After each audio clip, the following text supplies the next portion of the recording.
Welcome to I dream. నేను మీ సురేఖ. ఇవాళ మనతో పాటు ఒక స్పెషల్ గెస్ట్ ఉన్నారు. వీరి గురించి నేను అసలు సపరేట్గా ఇంట్రడక్షన్ ఇవ్వాల్సిన అవసరమే లేదు. హెల్త్ టిప్స్ కానీ, బ్యూటీ టిప్స్ కానీ, చిన్న చిన్న మార్పులో మన ఇంట్లో ఎలా పాజిటివిటీ స్ప్రెడ్ చేయాలనే విషయం కానీ తను చెప్తే అందరికీ నచ్చి పాటిస్తూ ఉంటారు. అంత చక్కగా కన్వే చేస్తూ ఉంటారనమాట. మన ఇంటి మనిషి అనిపించుకునే అంత చక్కగా చెప్తూ ఉంటారు. వీరి కాస్ట్యూమ్స్కి కూడా సపరేట్ ఫ్యాన్ బేస్ ఉందండో. ఇటు యంగ్స్టర్స్ కానీ, ఇటు ఆడవారు కానీ ఆవిడని చాలా ఇష్టపడతారు. అయితే వారి గురించి అతి తక్కువ మందికి మాత్రమే తెలిసిన విషయం ఏంటి అంటే తనొక వారియర్. క్యాన్సర్ని జయించి చాలామంది క్యాన్సర్ పేషెంట్స్కి కౌన్సిలింగ్ ఇస్తూ వాళ్ళలో మనోధైర్యాన్ని పెంచుతూ ఉంటారు. వారే మన వనజ రామిశెట్టి గారు.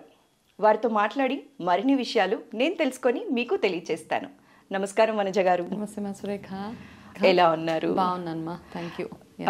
మీరు చాలా మంది క్యాన్సర్ పేషెంట్స్కి అవేర్నెస్ క్రియేట్ చేస్తూ ఉన్నారు. మీరు ఆ ఫేజ్ దాటి వచ్చారు. అవును. సో మిమ్మల్ని చూసిన వాళ్ళు ఎవరు కూడా అసలు గెస్ కూడా చేయరండి. అసలు హింట్ కూడా లేదు ఎవరికి. మీరు అంత టఫెస్ట్ ఫేజ్ క్రాస్ చేసి వచ్చారు అని చెప్పి అంత కాన్ఫిడెంట్గా, అంత కూల్గా కనిపిస్తూ ఉంటారు. ఎక్కడ కూడా అంటే నార్మల్గా అలాంటి ఫేజ్ చూసి వచ్చిన వాళ్ళు ఎలా ఉంటారు అంటే కొంచెం ఎక్కడో డౌన్ అయిపోయి, లైఫ్ మీద ఎక్కడో హోప్ పోయి, అలా కొందరు మాక్సిమం మెంబర్స్ ఉంటారు. కానీ మీలాగా అతి తక్కువ మంది కనిపిస్తూ ఉంటారండి. మీరు చాలా ఇన్స్పిరేషనల్ పర్సన్ అని చెప్పొచ్చు అందరికీ కూడా. అయితే ఆ ఫేజ్ మీరు చాలా టఫెస్ట్ ఫేజ్ కదా, ఆ ఫేజ్లో దాన్ని మీరు ఎలా హ్యాండిల్ చేశారండి? అంటే ఇప్పుడు ఏ ప్రాబ్లం వచ్చినా, క్యాన్సర్ అనే కాదు, ఎటువంటి రోగాలు వచ్చినా, ఎటువంటి డిజీజ్ వచ్చినా ఫస్ట్ మనకి ప్రాణం మీద ఫస్ట్ ఉంటానా ఉండనా అనే ఫస్ట్ క్వశ్చన్ మార్క్. అంటే చిన్న చిన్న జ్వరాలు, జలుబులు ఇవన్నీ పక్కన పడేస్తే కొన్ని మేజర్ ఇష్యూస్ ఉంటాయి. కొంతమందికి kidney related problem, liver related problems, cancers, brain strokes ఇవన్నీ వచ్చినప్పుడు ఏంటంటే మనకు ఫస్ట్ మనం బ్రతుకుతామా లేదా క్వశ్చన్ మార్క్. ఓకే, అది పక్కన పెట్టేస్తే ఈ ట్రీట్మెంట్ ఎలా జరుగుతుంది, లైన్ ఆఫ్ ట్రీట్మెంట్ ఏంటి, పెయిన్ఫుల్గా ఉంటుందా ప్రాసెస్, ఇది ఇంకొక థాట్. థర్డ్ థాట్ ఏంటంటే ఇంత నేను ఎఫర్ట్ చేయగలుగుతానా చేయలేనా. ఫోర్త్ థాట్ నన్ను చుట్టూ ఉన్న నన్ను యాక్సెప్ట్ చేస్తారా చేయలేరా. ఇలా ఒకటి కాదు 100 రకాల క్వశ్చన్స్ మన మైండ్లో వస్తూ ఉంటాయి. అయితే మూవీ ఇన్ఫ్లుయెన్సెస్ అనుకోవచ్చు, ఏదైనా అనుకోవచ్చు. క్యాన్సర్ అనగానే అందరికీ చచ్చిపోతాం ఇంకా లాస్ట్ అదే అనమాట. ఎందుకంటే చాలా మూవీస్ మనం చూస్తే, నాకు అంటే కొన్ని మూవీస్ చూస్తుంటాను ఇప్పుడు కూడా. ఆ మూవీస్లో ఎలా చూపిస్తారంటే క్యాన్సర్ అనగానే వాళ్ళు ఏదో రక్తం కక్కేసుకొని ఇలా పడిపోయేసి ఇంకా వాళ్ళు ఇంకా చనిపోతారు. లాస్ట్ ఏంటంటే అది డెత్ సెంటెన్స్ అనమాట ఫైనల్గా. సో నాకు అవన్నీ చూసినప్పుడు కానీ, నాకు ట్రీట్మెంట్ అవుతున్నప్పుడు కానీ, క్యాన్సర్ ట్రీట్మెంట్ కొంచెం పెయిన్ఫుల్గానే ఉంటుంది. ఓకే, అది కీమోథెరపీస్ అవ్వచ్చు, రేడియేషన్ అవ్వచ్చు, ఇమ్యూనోథెరపీస్ అవ్వచ్చు. ఇక ఏది చూసుకున్నా ఇట్స్ అ పెయిన్ఫుల్ ప్రాసెస్. అన్ని రకాలుగా పెయిన్ఫుల్లే. ఒకటి ట్రీట్మెంట్ పరంగా, డబ్బుల పరంగా, ఏ రకంగా చూసుకున్నా కొంచెం టాక్సింగ్గానే ఉంటుంది మనకి అది. అవి అన్నీ చూస్తున్నప్పుడు నాకేమనిపించిందంటే ఓకే సరే, ఇంత అవ్వింది, ఎక్స్పీరియన్స్ వచ్చేసింది. మనం ఏదైనా ఒక ఎక్స్పీరియన్స్ చేస్తేనే కానీ దాని మీద కాన్ఫిడెన్స్ మనకి రాదు. సో నా జర్నీలో ఏమైందంటే, క్యాన్సర్ జర్నీలో అన్నీ ఎక్స్పీరియన్స్ చేశాను. పెయిన్ ఏంటి, సఫరింగ్, పెయిన్, మెడికేషన్ ఎలా ఉంటుంది, ట్రీట్మెంట్, నకసిక పర్యంత నొప్పులు, అన్నీ A to Z అనమాట. అంటే రియాక్షన్ ఆఫ్ పీపుల్, ఎవరు ఎవరు కాదు, నన్ను చూసి ఎవరు ఎట్లా రియాక్ట్ అవుతున్నారు, మెడికేషన్ నా బాడీకి ఎలా సపోర్ట్ చేస్తుంది, ఏ మెడిసిన్ వాడితే నాకు ఎలా రియాక్షన్ వస్తుంది, ఏం చేస్తే నాకున్న ప్రాబ్లమ్స్ తగ్గుతున్నాయి, మెంటల్గా నేను ఎలా ఉంటే నాకు హ్యాపీనెస్ ఉంటుంది, నా ఎన్వైరన్మెంట్ ఎలా ఉంచుకుంటే నేను ఇందులోంచి హీల్ అవ్వగలుగుతాను. ఒకటి కాదు 100 రకాల ప్రాసెస్ నా బ్రెయిన్ అయిన తర్వాత ఓకే ఫైనల్గా నేను డిసైడ్ చేసుకున్నది ఏంటి అంటే, ఓకే నాలాగా ఆలోచనలు, నాలాగా సఫర్ అయ్యే వాళ్ళు లక్షల కోట్ల మంది ఉన్నారు. వాళ్ళల్లో ఒక్కళ్ళ లైఫ్లో అన్నా నేను కాస్త చేంజ్ తీసుకురాగలిగితే అది నాకు ఒక అచీవ్మెంట్ నా లైఫ్లో. ఓకే, లెర్నింగ్స్ ఎప్పుడు ఏమంటారంటే, ఏ లెర్నింగ్ అయినా మనం స్ప్రెడ్ చేస్తేనే దానికి వాల్యూ ఉంటుంది. అవును కదా. సేమ్ థింగ్ నా లైఫ్లో ఏంటంటే, నా క్యాన్సర్ జర్నీలో నేను గెయిన్ చేసిన ఎక్స్పీరియన్స్ అంటే, నేను ధైర్యంగా ఉన్నాను కాబట్టి అందరూ నా అలాగే ఉండాలి అన్న అస్వార్థ అలా కాదు. ఒక్కొక్కరు ఎమోషనల్ స్పేస్ డిఫరెంట్గా ఉంటుంది. The way they take it అవన్నీ కాస్త డిఫరెంట్గా ఉంటాయి. కానీ నా వంతుగా వాళ్ళకి 100% భయంలో 1% తగ్గించగలిగిన that gives me satisfaction. So ఆ ప్రాసెస్లో ట్రీట్మెంట్ ఎలా జరుగుతుంది, ఏంటి, ఎమోషనల్గా ఎలాగ మనల్ని మనం హ్యాండిల్ చేసుకోగలగాలి, కొంచెం ధైర్యం తెచ్చుకొని ఎలా ముందుకు వెళ్ళగలగాలి, ఇవన్నీ ఆలోచించి ఈ ప్రొఫెషన్లోకి కంప్లీట్గా లైన్ షిఫ్ట్ చేసేసాను అనమాట ఈ కెరీర్ క్యాన్సర్ కౌన్సిలింగ్ ప్రొఫెషన్లోకి. సో ఈ క్యాన్సర్ కౌన్సిలింగ్ ప్రొఫెషన్ అనేది చాలా కత్తి మీద సామని చెప్పచ్చండి. ఎందుకంటే డాక్టర్స్ అయితే ట్రీట్మెంట్ ఇస్తూ ఉంటారు, ఇక్కడ కౌన్సిలింగ్ చేసేటప్పుడు చాలా ఎమోషనల్గా వాళ్ళకి మనం కనెక్ట్ అవ్వాలి. ఒక్కొక్క పేషెంట్ డిఫరెంట్ అనమాట, ఒక్కొక్కరు ఒక్కొక్కలా వస్తూ ఉంటారు, వాళ్ళ ప్రాబ్లమ్స్ షేర్ చేస్తూ ఉంటారు. ఈ కౌన్సిలింగ్ వాళ్ళకి చాలా పెద్ద అడ్వాంటేజ్ అనే చెప్పాలండి. మోస్ట్ ఆఫ్ ద పేషెంట్స్ ఏమైపోతారు అంటే ట్రీట్మెంట్ దగ్గరే ఫెయిల్ అయిపోతూ ఉంటారు, భయపడి ట్రీట్మెంట్కి వెళ్ళని వాళ్ళు ఉంటారు, ట్రీట్మెంట్లో ఏమైపోతుందో అనే భయంతో ట్రీట్మెంట్ని యాక్సెప్ట్ చేయలేక కూడా చాలా డెత్స్ చూస్తూ ఉన్నాం. మనం చాలా మంది డాక్టర్స్తో మాట్లాడినట్లయితే చెప్తూ ఉంటారు, రేడియేషన్లో సపోర్ట్ చేయలేదు, ఈ ట్రీట్మెంట్ కంటే బెటర్ నేను చచ్చిపోవడం బెటర్ అని చెప్పి ట్రీట్మెంట్ని క్విట్ చేసేస్తూ ఉన్నారు కదా.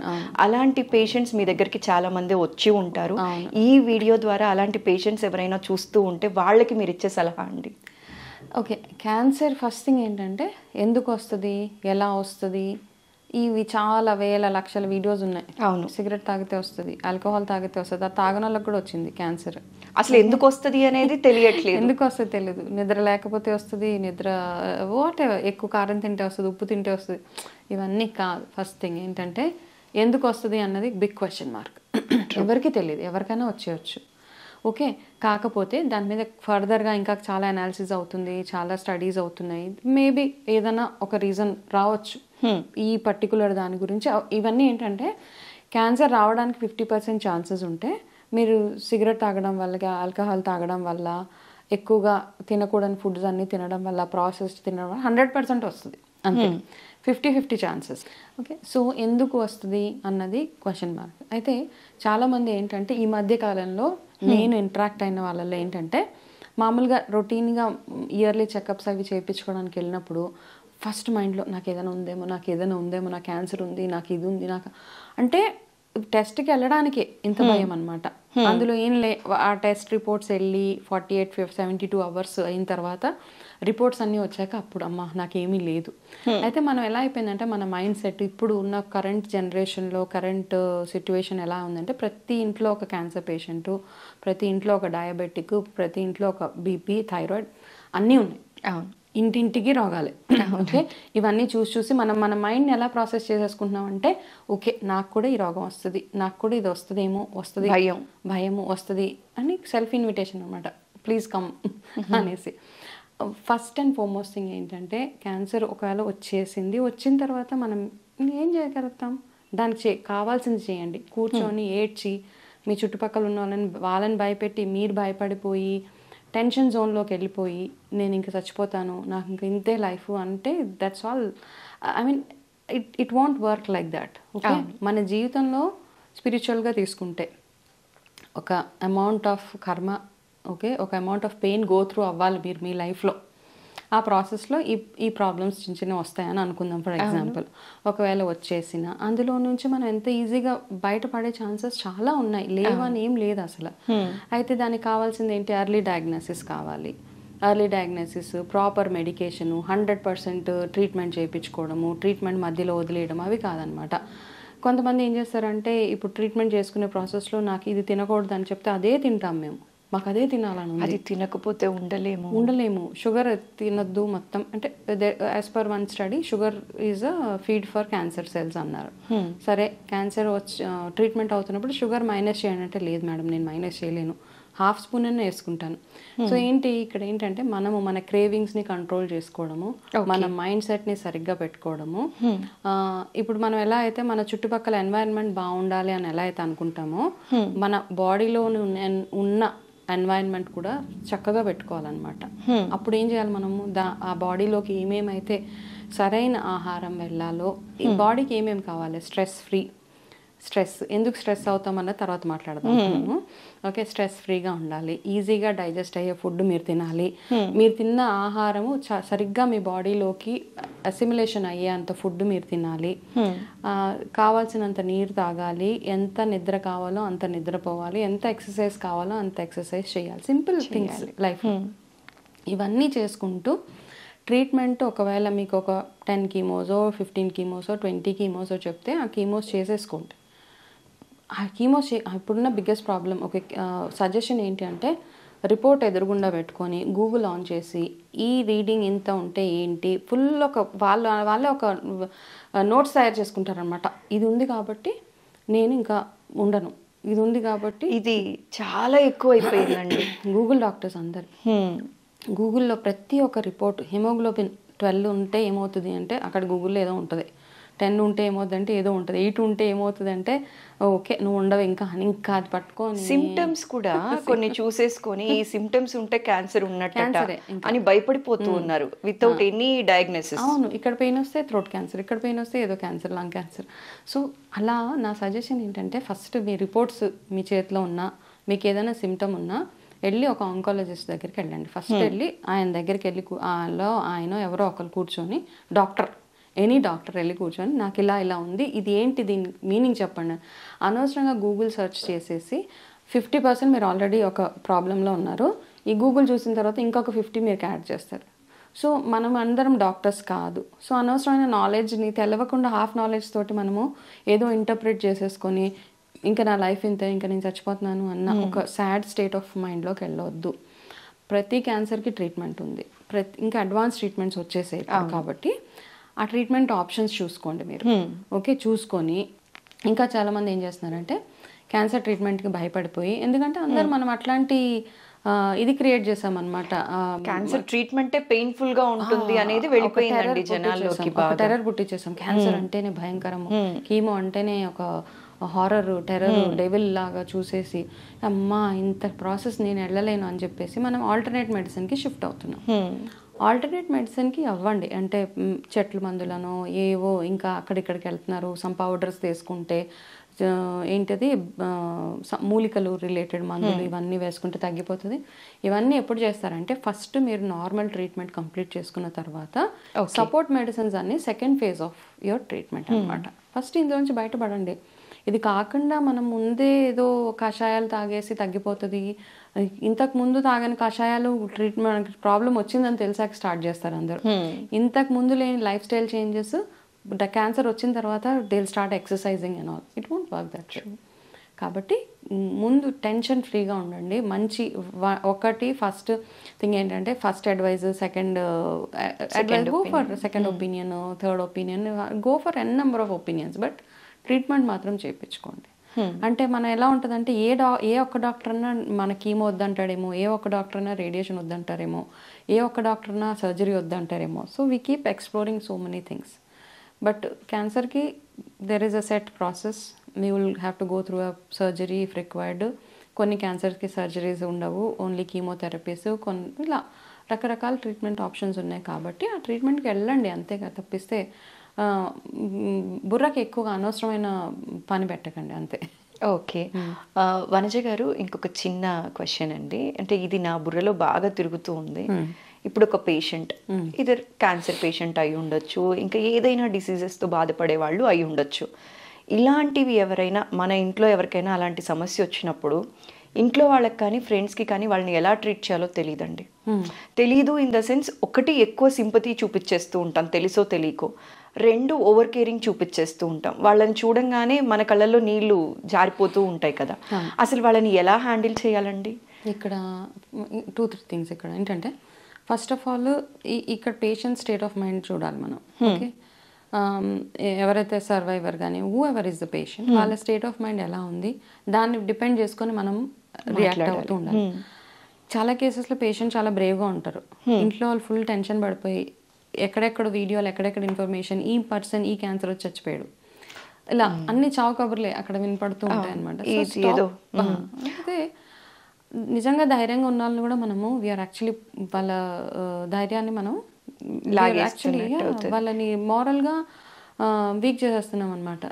సో ఫస్ట్ థింగ్ ఏంటంటే, ఏ రకమైన జబ్బు వచ్చినా ఫస్ట్ వాళ్ళ దగ్గర చావు కబుర్లు మాట్లాడడం ఆపేయాలి.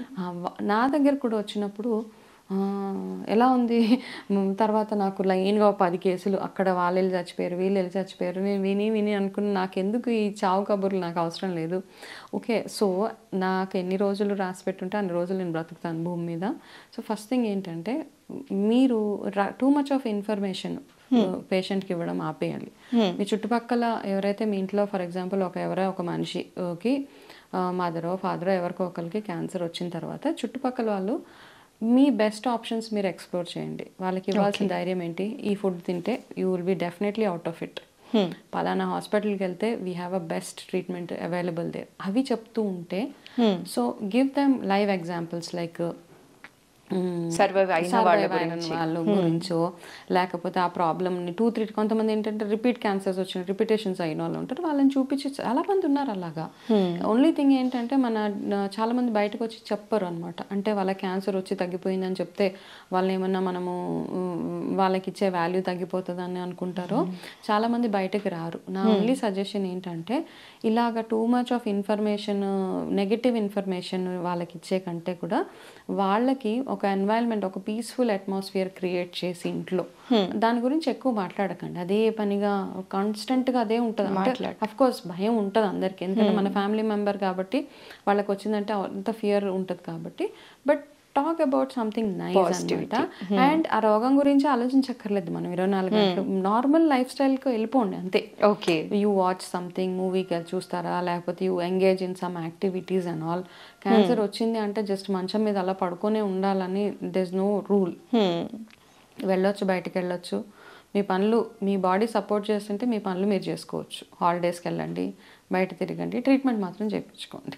Okay, yeah. సో వనజ గారు, మీరు క్యాన్సర్తో సఫర్ అవుతున్న పీరియడ్లో మీరు సర్వైవ్ అయ్యారు, అందరికీ ఒక సెట్ ఆఫ్ ఎగ్జాంపుల్గా నిలిచారనే చెప్పాలి. ఆ టైంలో మీ ఫ్యామిలీ సపోర్ట్ ఎలా ఉండిందండి? Excellent support. Okay, excellent. I think ఇప్పుడు అందరూ అంటారు నువ్వు అందులోంచి బయటకు వచ్చావు చాలా గ్రేట్ అది ఇది అని అంటే, నా గ్రేట్నెస్ అంటే కూడా నాకేమనిపిస్తుంది అంటే నా ఫ్యామిలీ ఏదైతే నన్ను ఒక హై స్పిరిట్స్లో ఉంచారు. అండ్ వాళ్ళు ఏమనేవాళ్ళు అంటే నువ్వు మాకు ఇంపార్టెంట్ మా లైఫ్లో. ఎవరైనా నా హస్బెండ్, నా పిల్లలు, మా అమ్మ, మా నాన్న, మా అత్తయ్య గారు, entire family, both the sides, my sister, ఎవరు ఏ సపోర్ట్ ఎవరెవరైతే ఇవ్వాలో వాళ్ళందరూ ఆ సపోర్ట్ నాకు ఎక్స్టెండ్ చేశారు. ఇప్పుడు చాలా మంది కేసెస్లో ఇప్పుడు నాకు యూఎస్ నుంచి చాలా కాల్స్ వస్తూ ఉంటాయి, వేరే కంట్రీస్, ఎనీ కంట్రీ, అక్కడ సపోర్ట్ సిస్టమ్ చాలా పువర్గా ఉంటుంది.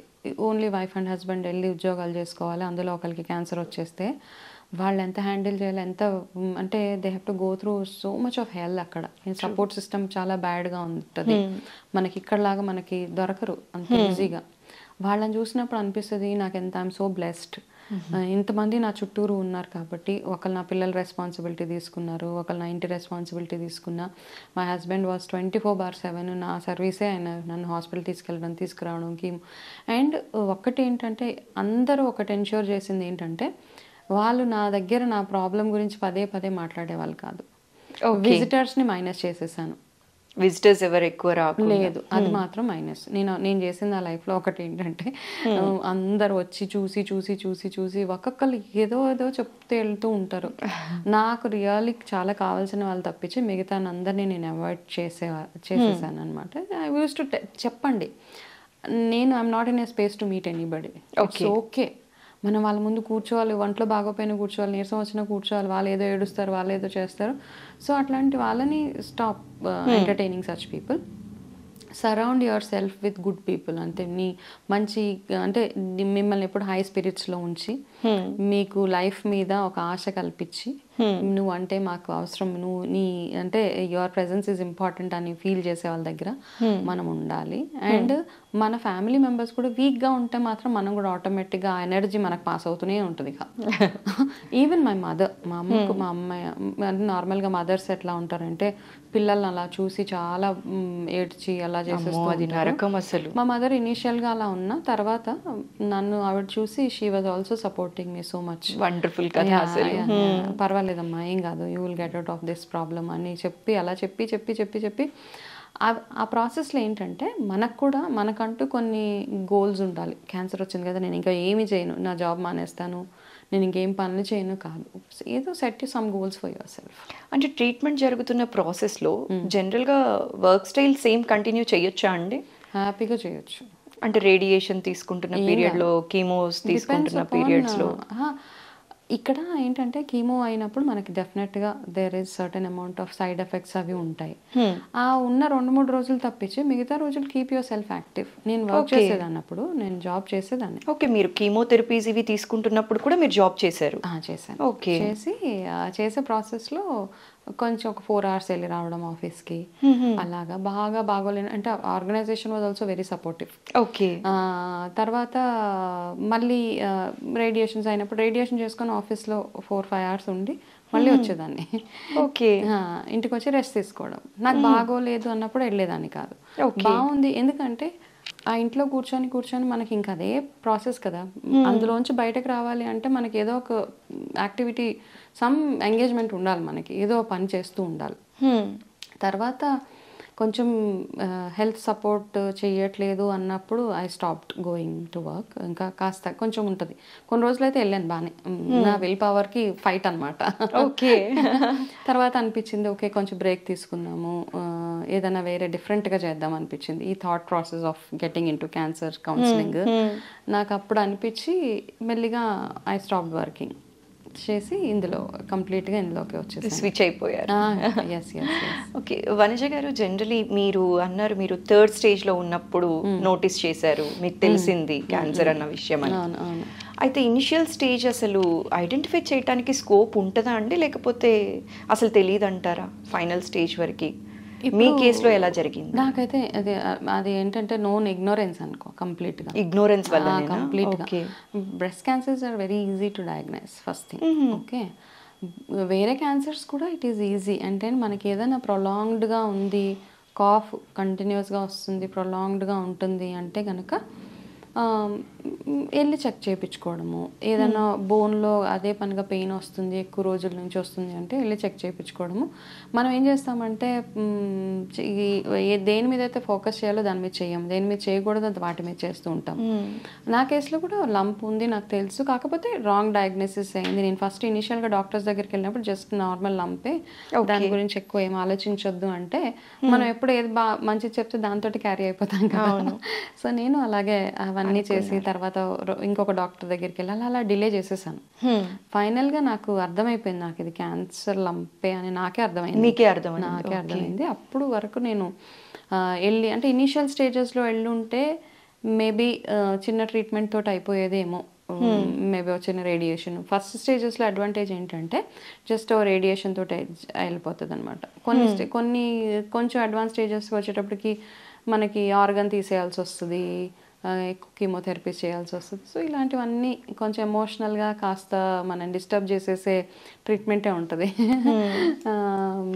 సో కాబట్టి ఏంటంటే మనం ఎంత ఎర్లీగా ఏ సిమ్టమ్ అయినా, ఇప్పుడు మెడిటేషన్ చేయమని ఎందుకు అంటారంటే, మెడిటేషన్ అంటే మనకి ఏదో భగవంతుడు ప్రత్యక్షం అవుతాడో అవన్నీ కాదు. బేసిక్గా ఏంటంటే వెన్ యూ మెడిటేట్ మన బాడీ మీద మనం ఫోకస్ చేసుకుంటూ ఉండాలన్నమాట. హౌ ఈజ్ మన బాడీలో ప్రతి ఒక్క పార్ట్ ఎట్లా వర్క్ చేస్తుంది, ఈజ్ ఎవ్రీథింగ్ ఫైన్. సో ఆ మెడిటేషన్ చేసే ప్రాసెస్లో మనకు అర్థమైపోద్ది అనమాట. అండ్ ఈ మైండ్ఫుల్నెస్ అంటాం, ఈ మైండ్ఫుల్నెస్ ఇవన్నీ మన గురించి, అవన్నీ ఎందుకు అంటే మన బాడీలో ఏమవుతుందో తెలుసుకోవడానికి. చాలామంది ఇగ్నోర్ చేసేస్తూ ఉంటారు. బ్యాక్ పెయిన్ వస్తే ఇగ్నోర్ చేస్తాము, లేకపోతే కడుపులో నొప్పి వస్తే ఇగ్నోర్ చేస్తాము. అయితే అఫ్కోర్స్ నార్మల్ పెయిన్స్ అన్నీ ఉంటాయి, కాకపోతే కొంచెం క్రానిక్గా కొంచెం డిఫరెంట్గా మనకు తెలిసిపోతుంది. నార్మల్గా వచ్చే పీరియడ్ పెయిన్స్కి లేకపోతే మీకు క్యాన్సర్ ఉన్న పెయిన్కి there is lot of difference. ఆ డిఫరెంట్ అనిపించినప్పుడు జస్ట్ ఒక 500 ఇచ్చి ఒక డాక్టర్ దగ్గరికి వెళ్ళి కన్సల్ట్ అవ్వడం అంతే. అది చెయ్యం మనం, అనవసరమైన వాటికి హోమ్ రెమెడీస్ చేస్తాం అనమాట కూర్చొని. సో అవన్నీ చేయకుండా early diagnosis is always good మనకి. ఓకే. వనజ గారు, ఇప్పుడు జనరలీ చాలా అవేర్నెస్ ప్రోగ్రామ్స్ చేస్తూ ఉన్నారు, చాలామంది ఆంకాలజిస్టులు చెప్తూ ఉన్నారు 40 years తర్వాత 30 years తర్వాత మీరు ఫ్రీక్వెంట్గా గైనకాలజిస్ట్ని కలిసి ఒకసారి బ్రెస్ట్ టెస్ట్ చేయించుకోండి, బ్రెస్ట్ క్యాన్సర్ లేకుండా చూసుకోండి అని చెప్తూ ఉన్నారు కదా. ఇది ఎంతవరకు అవసరం అంటారు? అంటే మీ ద్వారా మా ప్రేక్షకులకి చెప్పాలి, ఒకసారి చెప్పించాలి అని అనుకుంటున్నాను. ఇప్పుడు 40 కట్ ఆఫ్ కాదు, ఇప్పుడు any age, 30 years, any age, 20, 19 okay నుంచి కూడా వచ్చేస్తుంది. 19 years వాళ్ళకి కూడా మనకి బ్రెస్ట్ క్యాన్సర్ అనేది చూస్తున్నారు. ఈ మధ్య కాలంలో స్టార్ట్ అయింది. కాబట్టి మీకు కొంచెం లంప్ బ్రెస్ట్ చెకింగ్ మనం ఈజీగా చేసేసుకోవచ్చు. అవి చేసుకున్నప్పుడు మీకు ఏదైనా లంప్, చాలా మందికి ఫైబ్రాయిడ్స్ ఉంటాయి, చిన్న చిన్న వాటర్ సిస్ట్స్ అంటాము, ఆ సిస్ట్లు ఫామ్ అయినా కానీ రెగ్యులర్గా వెళ్ళి మామోగ్రఫీ చేయించుకోవడం, రెగ్యులర్గా డాక్టర్తో చెక్ చేయించుకోవడము, ఇంతే మనం చేయాల్సింది. 40 అబవ్ అండ్ మెనోపాజ్ వచ్చేసిన తర్వాత అయితే ఖచ్చితంగా ఎవ్రీ 6 months ఎవ్రీ 1 year వెళ్ళి చెక్ చేయించుకోవడం ఇట్స్ ఆల్వేస్ గుడ్ అనమాట. As a part of your medical routine checkups ఏవైతే ఉంటాయో అందులో మీరు చెక్ చేయించేసుకుంటూ ఉంటే you will be out of day. అంటే అట్లీస్ట్ స్టేజ్ 1. ఓకే, మాకు తెలిసిన ఒక నా క్లయింటే ఎంత సూపర్ డయాగ్నోసిస్ అంటే షీఈస్ అ వెరీ గుడ్, ఒక పెద్ద చాలా వెరీ రెప్యూటెడ్ ఎంఎన్సీలో షీఈస్ అ నేషనల్ హెడ్ అనమాట. ఓకే ఓకే, ఆ అమ్మాయికి వచ్చింది. ఆ అమ్మాయికి రాగానే తను ఏం చేసిందంటే ఇమ్మీడియట్గా స్టేజ్ 1లోనే డయాగ్నోసిస్, నథింగ్, వెళ్ళింది ఇక్కడ నుంచి she went to other country, effort స్టేజ్లో ఉంది, ఎఫర్ట్ చేసుకోగలుగుతుంది. జస్ట్ ఒక 15 రేడియేషన్ తోటి she is out of cancer. She is happy now. ఇంకా నెక్స్ట్ లెవెల్స్కి కూడా వెళ్ళిపోయింది జాబ్లో. కాబట్టి ఎర్లీ డయాగ్నోసిస్ నా విషయంలో నేను చేసుకోలేకపోయాను. బట్ నెక్స్ట్ నా తర్వాత వాళ్ళు ఎవరైతే ఉన్నారో ఇట్లాంటి మిస్టేక్స్ చేయకూడదు, అంతే, చిన్న చిన్న మిస్టేక్స్. అయితే వనిజ గారు, జనరలీ ఇప్పుడు చాలామంది చెప్తూ ఉన్నారు, ఈ ఫుడ్ తీసుకోవడం వల్ల ఇలా అవుతుంది, దీనివల్ల ఇలా అవుతుంది, జంక్ ఫుడ్ వల్ల వస్తుంది, ప్లాస్టిక్ వాడడం వల్ల వస్తుంది, ఇట్లా బోలెడు అంటూ ఉన్నారు కదండి. అసలు వీటిలో ఎంతవరకు నిజం ఉంది? ఆంకాలజిస్టులు అయితే చెప్తూనే ఉన్నారు. స్టిల్ మీ ఒపీనియన్ ఏంటండి దీనిపైన? ఫస్ట్ రూల్ ఆఫ్ లైఫ్ ఏంటంటే, మనం ఎంతైతే భోజనం తింటున్నామో తిన్నదంతా సరిగా డైజెషన్ అయిపోయి, చాలా మంది కాన్స్టిపేషన్ ఇష్యూస్ వస్తుంటాయి కదా, ఎప్పుడైతే మనకి ఆ కాన్స్టిపేషన్ అన్నది స్టార్ట్ అవుతుందో అప్పటి నుంచి మనకి ఏదో ఒంట్లో ఒక చిన్న ప్రాబ్లం ఉంది. ఓకే ఓకే, అది గుర్తుపెట్టుకోవాలన్నమాట.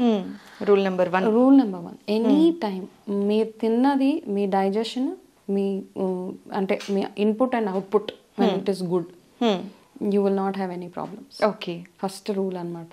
ఓకే, దాని తర్వాత మీరు ఏం తినాలి ఏం తినొద్దు అంటే సింపుల్ రూల్ ఆఫ్ లైఫ్ ఏంటంటే, నేను చాలాసార్లు మాట్లాడాను, చాలామంది ఏం చెప్తారంటే, మనం ఏదైనా ఒక పదార్థాన్ని తీసి భూమిలో వేస్తే అది పెరిగినప్పుడు అది మన ఒంట్లోకి వెళ్ళాలి. ఓకే, అన్ని వెజిటేబుల్స్, విత్తనాలు ఏవైతే మనం మెంతులు వేసినా, ఆవాలు వేసినా, జీలకర్ర వేసినా, లేకపోతే పసుపు కొమ్ము నాటినా, ఏది చేసినా, మళ్ళీ మామిడికాయ టెంకలు వేస్తే మళ్ళీ మ్యాంగోస్ పెరుగుతాయి. ఇవన్నీ మనకి తినదగ్గ ఫుడ్స్ అనమాట. అవును. అదే ప్లేస్లో యూ టేక్ అ బ్రెడ్, మైదా పిండి చేసి మనం భూమిలో పెడితే 4 రోజులకి అది కుళ్ళిపోతుంది. సేమ్ థింగ్ బ్రెడ్ వేస్తే కుళ్ళిపోతుంది. ఈవెన్ నాన్ వెజ్ వెళ్ళి తీసిన ఇట్ విల్ బి రాటన్ కదా. అవును. అట్లాంటి ఫుడ్ ఏమవుతుంది, సో ఏది తినొచ్చు ఏది తినకూడదని ఇక్కడే మన బైఫర్కేషన్. అట్లా నాన్ వెజ్ తినవద్దు, మానేయండి, I don't promote all that.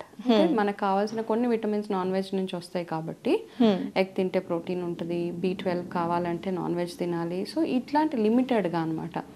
Okay, తిన్నప్పుడు పాతకాలంలో ఏం చేసేవాళ్ళంటే వారానికి ఒకటేసారి నాన్ వెజ్ పెట్టేవాళ్ళు. ఎందుకంటే నాన్ వెజ్ మన ఒంట్లో అరగడానికి, ప్రాపర్గా డైజెషన్ ఫుల్గా అవ్వడానికి 48 to 72 hours పడుతుంది. వెజిటేబుల్స్ అయితే 12 hours. ఒక్కొక్క వెజిటేబుల్కి ఒక్కొక్క టైం ఫ్రేమ్ ఉందన్నమాట. 12 hours, 24 hours అరిగిపోతుంది మనకి. అందుకని 7 o'clockకి భోజనం చేసి నెక్స్ట్ డే మళ్ళీ 8 o'clockకే తినేవాళ్ళు. ఇవన్నీ అప్పుడు ఉన్న సన్సెట్ అయ్యే టైంకి తినేసి సన్ రైజ్ అయ్యాక మళ్ళీ తినేవాళ్ళు.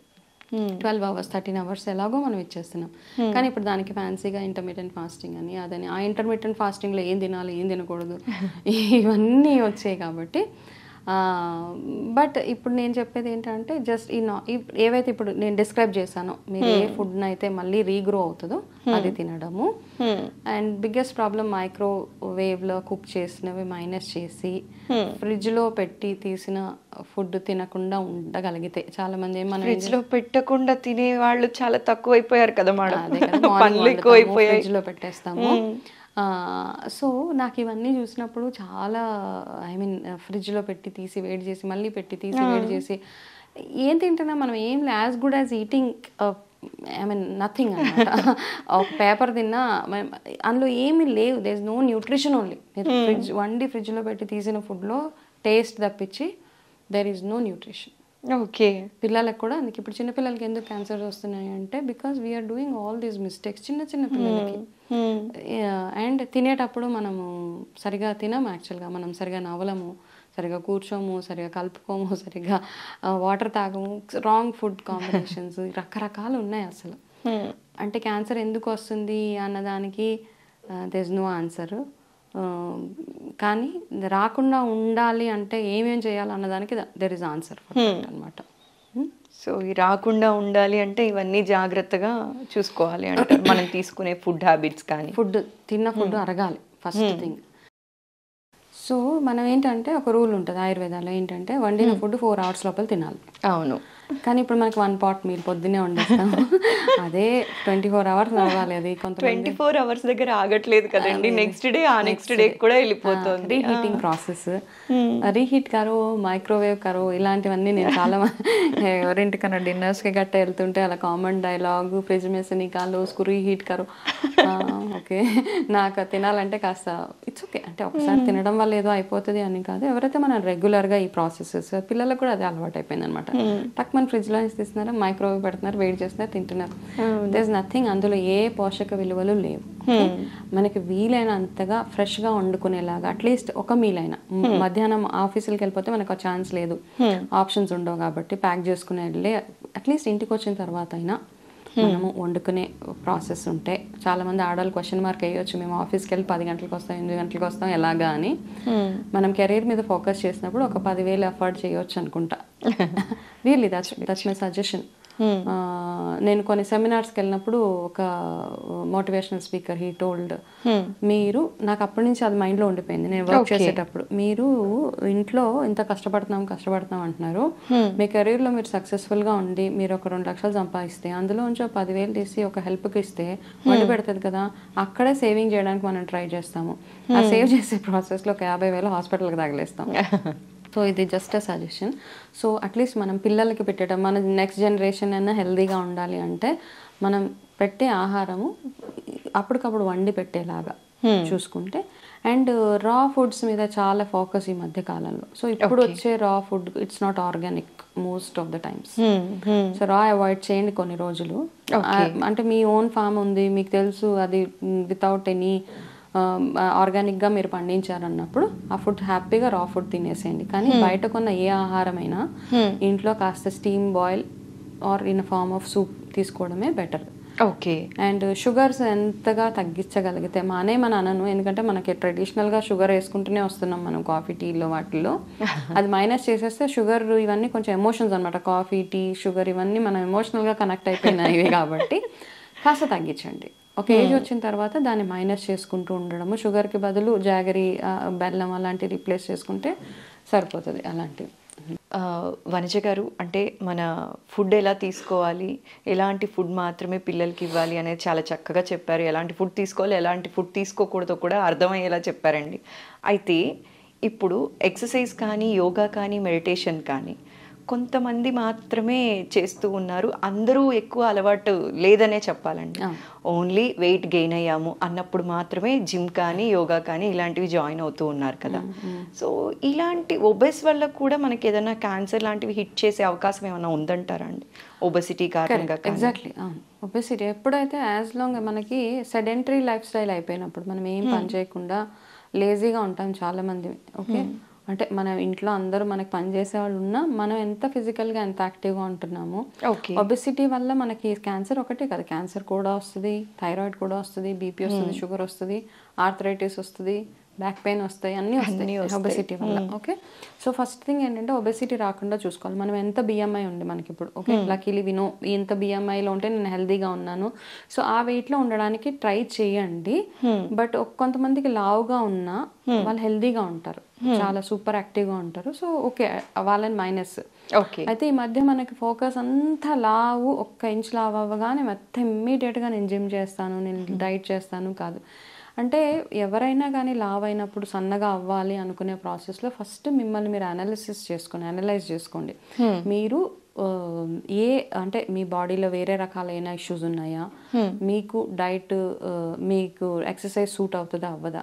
అంటే ఏమవుతుందంటే ఎక్సర్సైజ్ అందరికీ సూట్ అవ్వదు, జిమ్ అందరికీ సూట్ అవ్వదు. కొంతమంది హాఫ్ అన్ అవరే చేయాలి ఎక్సర్సైజ్, కొంతమంది 1 అవర్ చేసినా ఏం కాదు, కొంతమంది మేబీ 45 మినిట్స్, కొంతమంది మైల్డ్గా ఎక్సర్సైజెస్ చేయొచ్చు. సో రకరకాల కేటగిరీస్ ఆఫ్ పీపుల్ ఉన్నారనమాట. మీకు బోన్ ఇష్యూస్ ఉన్నాయా, కాల్షియం డెఫిషియన్సీస్ ఉన్నాయా, వేరే విటమిన్ డెఫిషియన్సీస్ ఉన్నాయా, blood pressure, sugar, heart related problems, thyroid issues, B12 deficiencies, ఇవన్నీ అనాలిసిస్ చేసుకున్న తర్వాత మీరు ఏ రకమైన ఫుడ్ తిని ఏ రకమైన ఎక్సర్సైజెస్ చేయాలి, మీ బాడీకి ఎంతసేపు రెస్ట్ అవసరము, ఇవి తెలుసుకున్న తర్వాత get in to a life style changing process అనమాట. సడన్గా వాళ్ళని ఎవరినో చూసి వాళ్ళలాగే నేను రెప్లికేట్ చేసుకుంటాను అంటే first thing is wrong thing. And over నైట్గా ఈరోజు ఎవరో మమ్మల్ని కామెంట్ చేశారు, లావ్ అవుతున్నావు, నీకు డబల్ చిన్ వచ్చింది, నీకు బొగ్గలు వచ్చేసినాయి, నువ్వు లావుగా కనపడుతున్నావు అనగానే నెక్స్ట్ డే జిమ్కి ఎన్రోల్ చేసుకొని గంటలు గంటలు జిమ్ చేసిన తర్వాత దానివల్ల ప్రాబ్లమ్ స్టార్ట్ అవుతాయి అన్నమాట. ఏది చేసినా స్టెప్ బై స్టెప్ అనమాట. ఒకవేళ ఆఫ్ కోర్స్ మీకు వెయిట్ లాస్ అవ్వాలి, లేకపోతే నేను స్లిమ్గా కనపడాలి, బ్యూటిఫుల్గా ఉండాలి అనుకున్నప్పుడు ఒకటే రోజు వెళ్ళిపోయి గంట సేపు ఎక్సర్సైజ్ చేశాక డిమోటివేషన్ నెక్స్ట్ డే చేయలేరు మీరు. అందుకని చాలామంది ఎందుకు ఆపేస్తారు ఒక 2 రోజులు చేసి అంటే, ఒక్కరోజే వెళ్ళి ఫుల్ మోటివేషన్ 1.5 hour చేసేసి వస్తే నెక్స్ట్ డే ఒళ్ళు నొప్పులు అవి వస్తాయి. కాబట్టి first day 15 minutes, 1 week 15 minutes మాత్రమే ఎక్సర్సైజ్ చేయండి, నెక్స్ట్ వీక్ 25 minutes చేయండి, ఆ తర్వాత వీక్ 30, అలా చేసి ఒక 6 months టైం ఫ్రేమ్ పెట్టుకోవాలి మనం. ఎనీ లైఫ్ స్టైల్ చేంజ్ అవ్వాలి అంటే 6 నెలలు మనము తీసుకుంటే కనుక you will be at good. So life స్టైల్లో మార్పులు చేసుకోవాలి అంటే మనం అన్నీ ఏంటంటే చిన్న చిన్న గోల్స్ ఎట్లా ఉంటాయంటే 1 monthలో నేను 10 kgs తగ్గాలి, 2 monthsలో 20 kgs తగ్గాలి అంటే అన్రియలిస్టిక్. బేసిక్గా అన్రియలిస్టిక్ అంటే చేయొచ్చు, చేసేవాళ్ళు కూడా ఉన్నారు. కాకపోతే ఏంటంటే దానివల్ల మీకు వేరే ప్రాబ్లమ్స్లో ల్యాండ్ అవుతారు. ఎనీథింగ్, ఏ లైఫ్ స్టైల్లో మార్పులు చేసుకోవాలనుకున్నా, ఏ లైఫ్ స్టైల్ డిజీజ్ని రివర్స్ చేసుకోవాలనుకున్నా మన ఓవరాల్ హెల్త్ బాగుండేలాగా చూసుకుని దాని మీద రివర్సల్కి వర్క్ చేసుకుంటూ వెళ్ళడమే అంతే. చిన్న చిన్న స్టెప్స్, ఈ రోజు కొంచెం తగ్గింది, రేపు కాస్త, ఇంకా కాస్త, అలాగా. అంతేగాని పెద్ద టార్గెట్స్ పెట్టుకొని దానివల్ల యాక్చువల్లీ అడిషనల్గా స్ట్రెస్ ఈ మధ్య కాలంలో చాలా మందిని, నేను ఎంత చేస్తున్నా నేను వెయిట్ లాస్ అవ్వట్లేదే, నేను ఎంత చేస్తున్నా ఏం తినట్లేదు అయినా కానీ నేను వెయిట్ పెరిగిపోతున్నాను. ఎప్పుడైతే మన మైండ్ స్ట్రెస్లో ఉంటుందో మనం దేని మీద ఎంత చేసినా అది వర్క్ అవ్వదు అనమాట. వెయిట్ లాస్ అవ్వదు, బీపీ తగ్గదు, షుగర్ తగ్గదు, ఇంకా ఎలివేషన్స్ ఉంటాయి అనమాట దాంట్లో. కాబట్టి కూల్గా ఏం చేయాలి అనేది ఫస్ట్ ప్లాన్ చేసుకోండి. నేను 1 weekలో 500 grams తగ్గుతాను, సెకండ్ వీక్లో ఇంకొక 100 grams తగ్గుతాను. అలా మీకంటూ ఒక ప్లాన్ వేసుకోండి, రాసుకోండి. యాక్చువల్గా ఒక నోట్ పెట్టుకోండి అనమాట. లాస్ట్ ఇయర్ January 1st నేను 60 kgs ఉంటే ఈ ఇయర్ January 1st నేను 58 ఉన్నాను, 50, whatever it is, but keep a note. Okay. So be organised. బేసిక్గా మనం దేని మీద వర్క్ చేయాలన్నా కాస్త ఆర్గనైజ్డ్గా ఉంటే సరే. వనజ గారు, ఇప్పుడు కొన్ని ప్రోడక్ట్స్కి జనాలు బాగా అలవాటు పడుతున్నారు. సో అండ్ సో ప్రోడక్ట్స్ వాడితే సప్లిమెంట్స్ అనొచ్చు, what ever it is so called. నేను కొన్ని కంపెనీస్ నేమ్స్ చెప్పదలుచుకోవట్లేదు. సో ఈ బ్రాండ్ వాడటం వల్ల, ఇవి వాడటం వల్ల నెలలో 10 kgs తగ్గిపోతారు అని ప్రమోట్ చేస్తూ ఉన్నారు కదా. అలాంటి వాటి వల్ల సైడ్ ఎఫెక్ట్స్ వస్తాయా? ఎవరైతే వెయిట్ లాస్కి సప్లిమెంట్స్ అవి వాడుతున్నారో డెఫినెట్గా మీ లివర్ని చెక్ చేసుకోండి. Okay. It impacts your liver 100%. అయితే చైన్ మార్కెటింగ్ అవ్వడం వల్లనో ఎందువల్లో తెలియదు, కానీ మేము వాడాం, మేము తగ్గాం, అది ఆపడానికి ఉండదు కదా. ఇప్పుడు దాని మీద మీరు 30,000 40,000 నెలకు స్పెండ్ చేస్తారు అట్లాంటి వాటి మీద. అది ఆపిన 2 నెలలకి మళ్ళీ you will be back to balloon, మళ్ళీ లావ్ అయిపోతారు. అది ఎలా ఉంటుంది అంటే దట్స్ ఇదనమాట. ఇంకా కంటిన్యూస్గా మీరు అందులో ఉండాల్సిందే. ఖచ్చితంగా మీరు నెలకి 20-30,000 ఖర్చు పెట్టి మీరు ఆ ప్రోడక్ట్స్ వాడవలసిందే. కానీ తెలుసో తెలియకో చాలా మంది అమాయకంగా ఏం చేస్తున్నారు అంటే, ఇలాంటి ప్రోడక్ట్స్ వాడడం వల్ల హెల్త్ వస్తుంది, హెల్త్ మళ్ళీ బాగా అయిపోతుందేమో, అన్ని ప్రాబ్లమ్స్కి సొల్యూషన్ ఓన్లీ వెయిట్ తగ్గితే సరిపోతుందేమో అని ఈ సప్లిమెంట్స్కి అలవాటు పడిపోతూ డబ్బులు పోగొట్టుకుంటున్నారు, ఇటు హెల్త్ పోగొట్టుకొని లివర్ కూడా పాడయ్యే సిచ్యువేషన్స్లో ఉంటున్నారండి.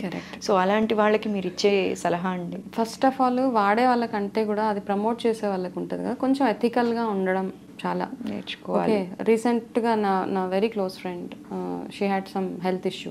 ఆ అమ్మాయికి తెలుసు, నాకైతే అమ్మాయి ప్రాబ్లం చాలా క్రానిక్ ప్రాబ్లము, అది తగ్గడం ఇవన్నీ కాదు. సో ఎవరు మార్కెటింగ్ వాళ్ళు చేసుకుంటారు. అమ్మాయిని చూడడానికి వెళ్ళిన ఒకళ్ళు ఎవరో సప్లిమెంట్స్ అమ్మాయికి 6 months సప్లిమెంట్స్ ఇచ్చేసారు.